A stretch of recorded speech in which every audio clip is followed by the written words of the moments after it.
You have been wanting inner peace, but you also want to be honest about the reality around you. Sometimes reality feels wrong, not merely inconvenient, not merely mildly frustrating, but wrong in the deeper sense that something about what is happening does not accord with the way you want your life to be. In ordinary life, this tension appears in small moments. A trusted connection is broken just as it begins to deepen. A long-anticipated moment of stillness fractures under the weight of new demands. A plan carefully constructed over weeks dissolves because of forces outside your control. You feel the contraction immediately. On the one hand, there is the intuition that your inner life should not be permanently governed by external volatility. That maturity involves developing a steadiness that persists even when life becomes chaotic. On the other hand, there is an equally powerful intuition that if you simply redirect your attention away from what feels wrong, you risk abandoning something important. The friction itself contains information. The pain itself signals that something you value has been obstructed. Thus, the paradox takes shape. This paradox affects every part of life. How do you find inspiration to do anything in the presence of disasters around you? How do you pursue creative expansion while acknowledging that limitation, collision, and loss are real features of existence? And even if you can succeed in your own goals, how can you feel at rest knowing that others are failing? In this video, you will discover something that very few people ever realize. You will see how it is possible to align to inner peace without denying the reality of what is happening around you. You will no longer see yourself as a fragile mind struggling to survive inside a chaotic world. Instead, you will begin to recognize something deeper about who you are. The insight does not come from outside you. It is already within, but to recognize it, a kind of self-revelation is required. Before we begin, there is something important to understand about the information you are about to hear. This channel will not ask you to adopt a belief system or submit to someone else's authority. Every insight you will hear comes from an understanding of your own sovereignty. You will recognize the insight not because you were told to believe it, but because you are a sovereign self who has access to the insights within you. As we move deeper, layer by layer, the most foundational insight will come into view. By the end, you will see how knowledge of your own self reveals your power to use pain as a fuel for your personal expansion. Part 1. The Ontology of Perspective. To begin to unravel the paradox of painful realities, you must first understand something deeper about the nature of your situation. You have a perspective, but what does this imply? The existence of a perspective is not trivial. Imagine, if you will, a reality prior to all perspectives. This reality is prior to differentiation, not in the sense of a historical moment before the universe, but in the conceptual sense of pure undivided being. In such a state, there are no edges, no boundaries, no this as opposed to that. There is no horizon because there is no distance. There is no aspiration because nothing is missing. There is no narrative because nothing unfolds. It is a kind of unbounded, undifferentiated presence, what mystics might call oneness. Now that state, while perhaps peaceful, contains no experience in the sense we ordinarily mean.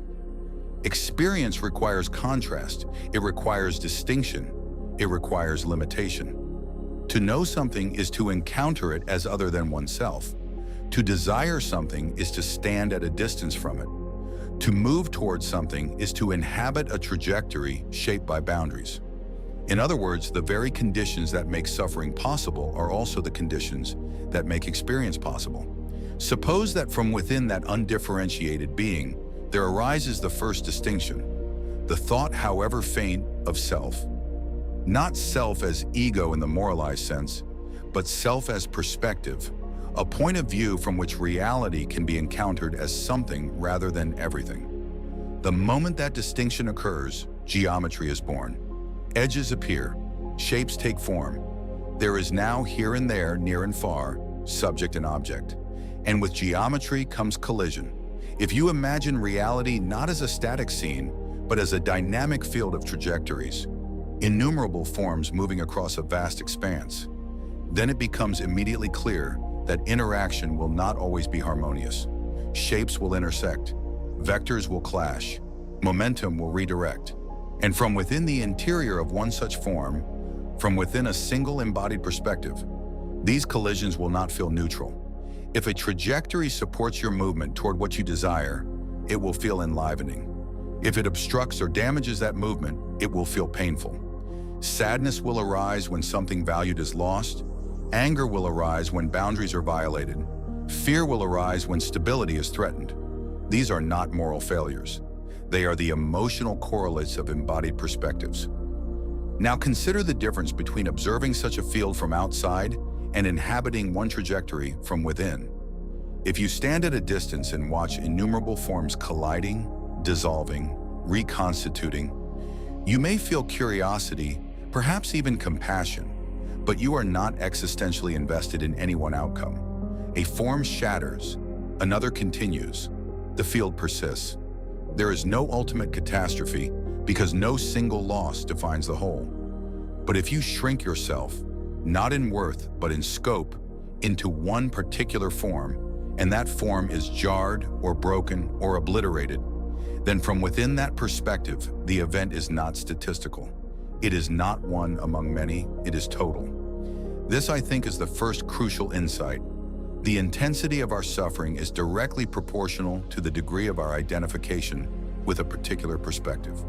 To be an ego self, and I use that term descriptively, not pejoratively, is to be invested in one trajectory among many. It is to experience reality from inside one set of boundaries, one nervous system, one narrative arc. By definition, you cannot simultaneously inhabit all perspectives with equal immediacy, and therefore, what happens to your perspective matters in a way that it does not matter to a detached observer. Now notice something subtle here. It is tempting when confronted with this analysis to conclude that the solution is detachment, to identify less strongly, to care less, to rise above the fray and become the distant observer. And indeed, many traditions recommend precisely this move. Withdraw identification, dissolve the ego, recognize the illusion of separateness, and suffering will diminish. But we must tread carefully. For the very purpose of entering perspective, of incarnating, if you will, is to experience what it is like to be this particular trajectory. If you erase the stakes entirely, you erase the experiment. The point of being in the form is to feel the collisions as real, to taste the sweetness of progress and the sting of obstruction, to care. So the question becomes not how to escape perspective, but how to inhabit it without collapsing into metaphysical error. And here we arrive at a crucial distinction. When something happens that you do not enjoy, when you lose something you value, feel stuck on your path, or feel disregarded, there are at least two interpretive moves available. The first is to say, this hurts, because from within my perspective, it obstructs what I value. The second is to say, this hurts, therefore reality itself is flawed, hostile, or fundamentally broken. The first statement is ontologically modest. It recognizes the locality of experience. The second statement translates your local experience into a statement about the nature of reality. But the nature of reality and of your own existence is more fundamental than any local perspective. To acknowledge this is not to diminish your pain, it is to contextualize it. When your plans are thwarted, the frustration you feel is real. It is the emotional signal that your trajectory toward what you want has been disrupted.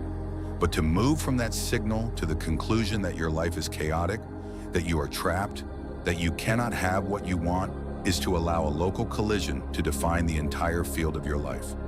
Perspective invites a different stance. It says, you are a located being. Your experiences are vivid because you are inside them. But the vividness of your experience does not grant you omniscience about the structure of reality as a whole. What feels catastrophic from within may be only one interaction among innumerable others beyond your view. This realization does not require you to stop caring. It places your caring within a wider understanding. You are not wrong to prefer meaningful connections, recognition for your work, or an orderly environment. You are not weak for feeling irritation when your preferences are frustrated. Yet the first layer of understanding is this. The pains that arise within your local perspective do not reveal the ultimate nature of existence. Your ultimate nature lies deeper in. We will develop this more fully later. For now, you need neither dissolve into cosmic abstraction nor be swallowed by the intensity of your local circumstances. You can inhabit your perspective knowingly, feeling fully the stakes of your present trajectory while remembering that this trajectory is not the fundamental reality. It is from this ontological clarity, from recognizing what it means to be a perspective within a larger field, that your integration of peace and suffering must begin. Part 2. The moralization error. Once we have distinguished between the intensity of perspective and the basic structure of reality, we can begin to isolate a second layer of distortion that compounds suffering in a way that is not necessary to the physics of embodiment itself. That distortion is what I would call the moralization error, when something occurs that we do not prefer, when a desire is obstructed, when an expectation is frustrated, when a valued trajectory is disrupted. There is, as we have already noted, a natural emotional correlate: anger, sadness, fear, disappointment. These are the interior signatures of collision. They are not mysterious, they are signals. They arise because something in our local field has been jarred. But what frequently follows this primary experience is not merely emotion, but evaluation. And not evaluation in the practical sense of adjusting course, but evaluation in the moral sense of indictment. It is one thing to say, "This hurts." It is another thing entirely to say, "This is wrong in an ultimate sense," or worse still, "I am wrong for feeling this," or "This feeling indicates that I am misaligned, deficient, spiritually immature, or morally flawed." Let us return for a moment to something ordinary. You feel anger. Perhaps it arises in response to a boundary violation, or to repeated interruptions, or to the sense that your time is not being honored. The anger itself, as sensation, is energetic. It has heat. It sharpens perception. It mobilizes the body. There is, in fact, something almost clarifying about it. And yet, almost immediately, another voice overlays the experience. It is bad to be angry. Now notice what has happened. The first layer, the anger, was simply the emotional texture of a thwarted preference. The second layer, the judgment, reframes that emotional texture as morally suspect. It is no longer merely unpleasant, it is illegitimate. This moral overlay is rarely explicit. Most people are not consciously reciting a theological doctrine about wrath. Rather, it operates as a murky, internalized intuition formed from years of socialization, religious teaching, parental modeling, cultural norms. A diffuse, almost atmospheric sense that certain states are good and others are bad. And because this overlay is not usually articulated in clear propositions, it is extraordinarily resistant to rational dismantling. One can argue that anger has an evolutionary function, that emotions are informational, that moral categories are context-dependent, and yet the felt sense of, "I should not be this way," persists. Why? Because the moralization error is not primarily conceptual, it is preconceptual. It is embedded in the nervous system's anticipation of social response. If, historically, expressions of anger led to withdrawal of approval, to punishment, to exclusion, then anger becomes associated not only with internal discomfort, but with relational threat. It is not merely unpleasant, it is dangerous. Thus, when we experience something we do not prefer, we often do not simply feel the pain of the thwarted desire. We also feel the secondary anxiety of being morally out of alignment. And this compounds the original signal with shame. Now consider how this plays out in the larger existential frame. If something bad happens, and here bad may refer to injustice, illness, betrayal, loss, there are at least two ways to interpret it. One is to say, from my perspective, this is painful and unwanted. The other is to say, this event reveals something morally wrong at the core of reality, or it reveals something morally wrong about me. The first interpretation preserves the locality of experience. The second universalizes it. In many theistic frameworks, this universalization takes the form of divine judgment. If I suffer, perhaps I deserve it. If something collapses, perhaps I failed the test. If my life does not unfold as hoped, perhaps I have deviated from the correct path. And even in ostensibly secular cultures, vestiges of this pattern persist. Misfortune becomes evidence of incompetence. Emotional distress becomes evidence of psychological deficiency. Deviation from constant positivity becomes evidence of spiritual regression. What is striking is that the underlying physics of the situation does not require this moral dimension. If two bodies collide in space, we do not say one has sinned. If a gravitational imbalance causes a wobble in orbit, we do not say the planet is rebellious. We understand the interaction as a function of mass, momentum, and force. And yet, when a human experience includes pain, we so readily import the language of fault. This is not to deny that moral categories have meaning in human societies. It is simply to observe that a painful event is not the same as cosmic misalignment. An unpleasant emotion is not a deviation from a standard of condemnation. When you feel irritation at interruption, the irritation does not mean you are failing spiritually. It does not mean you lack gratitude. It does not mean you are insufficiently evolved. It means that your current trajectory toward uninterrupted alignment has been disrupted. The moralization error takes this neutral physics and overlays it with indictment. And what is the cost of this overlay? The cost is twofold. First, it narrows our capacity for honest self-observation. If certain states are morally forbidden, we will avoid fully feeling them. We will rush to reframe, to transcend, to ascend up some emotional ladder. Not because the reframing is organically aligned, but because we cannot tolerate the shame of remaining where we are. Second, it generates an artificial split between joy and authenticity. If joy is equated with moral goodness, then negative emotion becomes suspect. And thus the pursuit of happiness becomes a subtle war against portions of our own interior life. But what if we suspended the moral overlay? What if anger were simply anger? What if sadness were simply sadness? What if frustration were simply the felt signal of misalignment between desire and circumstance? Something remarkable happens when we remove the indictment. The emotion becomes usable. Anger without shame can be directed toward productive action. Sadness without self-reproach can deepen attachment and meaning. Frustration without existential panic can clarify preference. In this sense, the removal of moralization does not diminish ethical seriousness. It restores functional clarity. It allows us to respond to experience as information rather than as evidence of cosmic failure.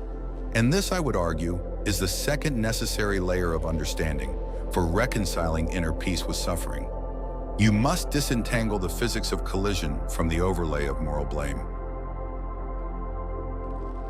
Part 3. The epistemic error of totalization.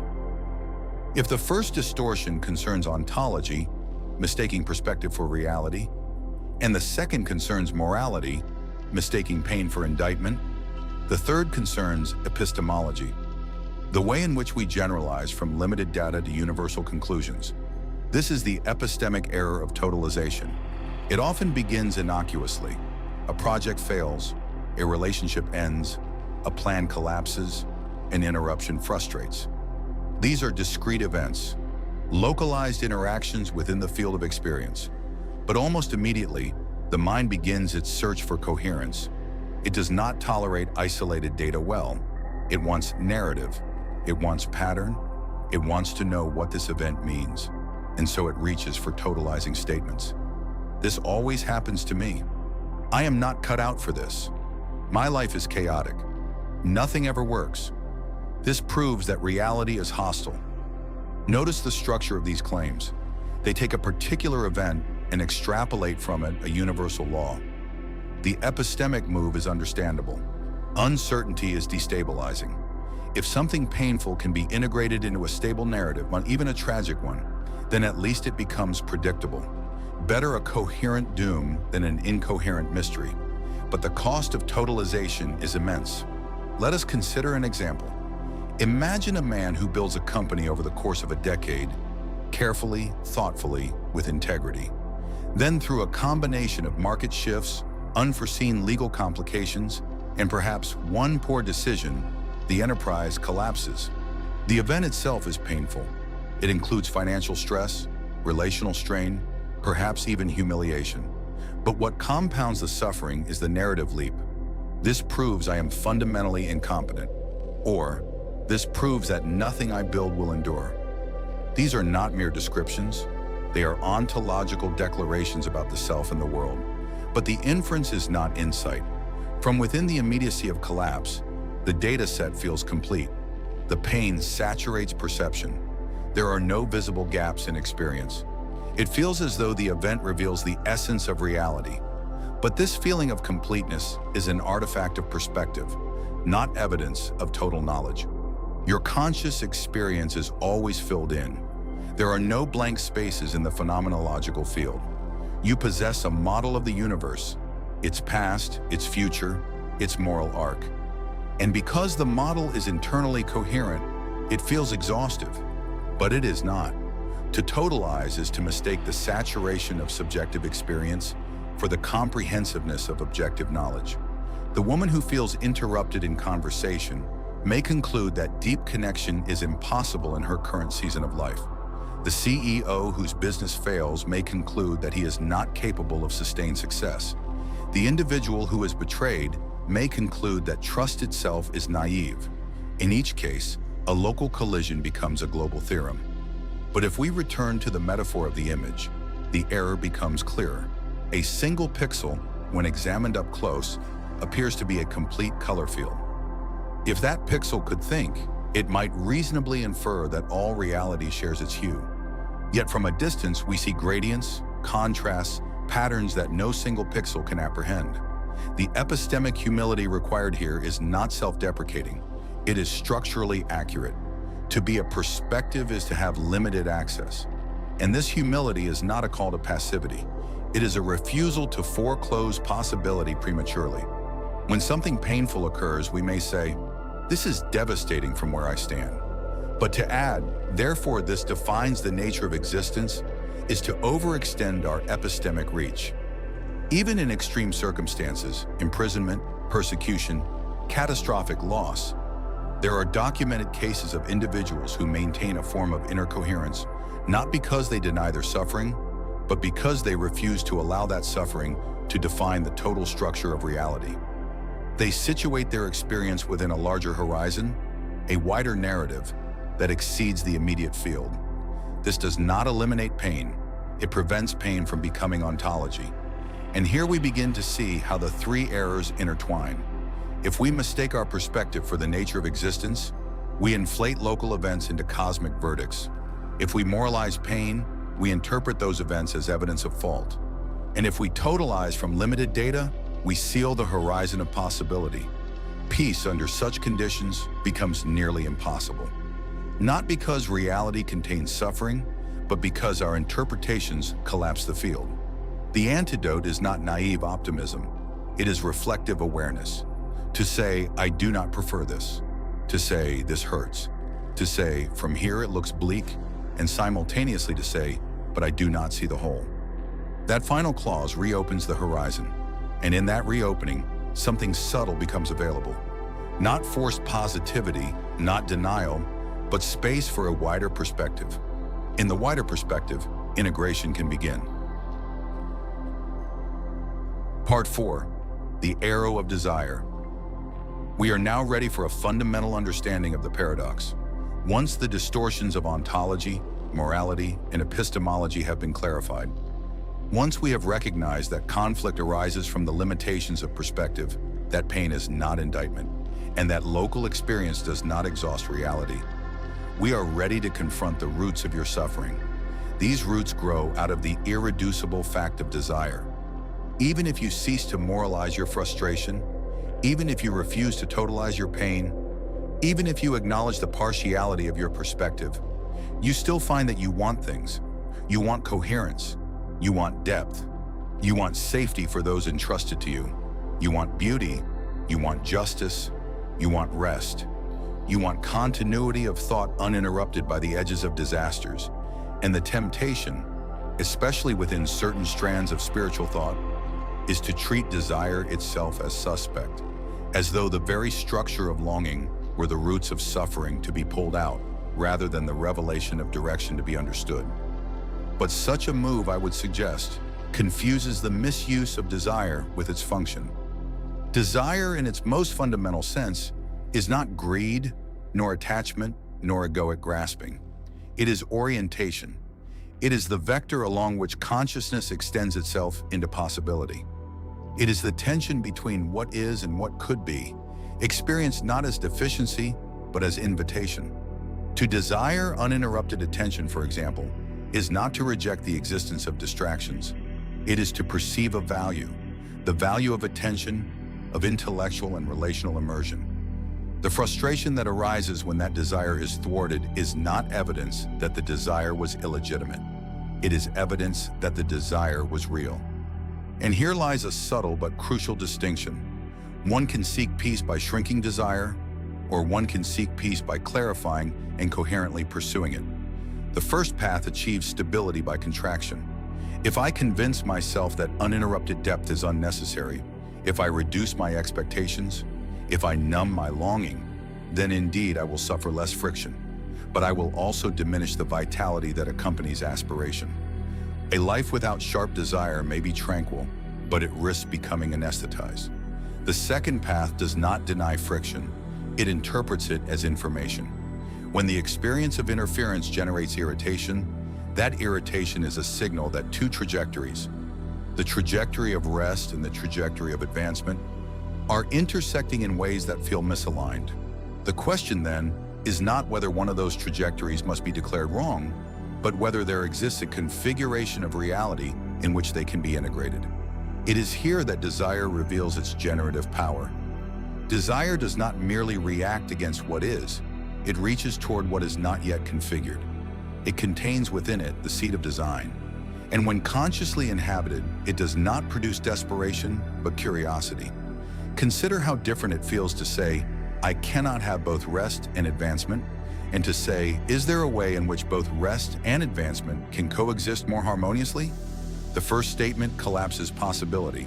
The second opens a search. And remarkably, the opening of the search itself produces a subtle elevation of mood. Why? Because the moment you move from resignation to inquiry, you re-enter agency. You are no longer merely absorbing collision, you are exploring configuration. This does not mean that solutions are immediate. It does not guarantee that every desire can be satisfied simultaneously within the constraints of time and embodiment. But it restores movement, and movement, when aligned with what one values, carries within it the felt quality of aliveness toward your expansion. There is a difference, after all, between not yet having what you want while walking toward it, and not having what you want while moving away from it. If what you desire is rest, and you begin a ritual that you know leads toward rest, the very act of preparing, dimming the lights, setting aside work, entering stillness, contains within it a precursor to fulfillment. The body relaxes not because sleep has arrived, but because the trajectory is coherent. Conversely, if you desire rest while being pulled by demands that you know will postpone it, the friction intensifies. The unhappiness is not only the absence of sleep, it is the awareness of contradiction between desire and direction. Thus, happiness is not identical with attainment. It is correlated with alignment. When desire is clarified and the trajectory of action coheres with it, even imperfectly, there emerges a state that is neither denial of present limitation nor passive acceptance of misalignment, but rather a dynamic tension oriented toward integration. The experience of alignment toward integration feels good, and this is why, even in extreme circumstances where external outcomes are constrained, individuals have reported experiences of inner vitality, not because they denied their suffering, but because they aligned their interior stance with values that could not be externally confiscated: integrity, faithfulness, courage, love. Desire, then, when properly understood, is not the enemy of peace.